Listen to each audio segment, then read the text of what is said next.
দুইটা ভয়ঙ্কর পাপের কথা বলে দেই।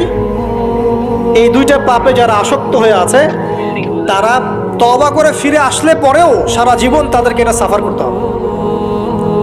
কথা বুঝতে পারছেন না? তওবা করে ফিরে এসেছেন মনে করে, তারপরেও আপনাকে সারা জীবন এই পাপের ফলটা ভোগ করতে হবে।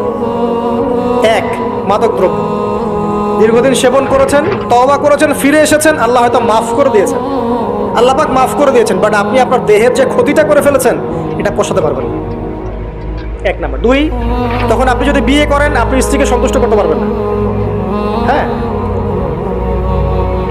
দুই নাম্বার হচ্ছে এই যে গোপনে যুবকরা যে পাপটা করে, মাস্টারবেশন, যেটাকে আমরা বলি হস্তমৈথুন, এই পাপ যেসব যুবকরা করছে বা করে, এবং অ্যাভেলেবেল এই পাপটা সবাই করে, কারণ এখন পর্নের যুগ, পর্ন দেখলে তো আর কোনো উপায় নাই, তখন তো এই পথেই যেতে হচ্ছে, নিজের উপরে নিজেকে জুলুম করতে হচ্ছে।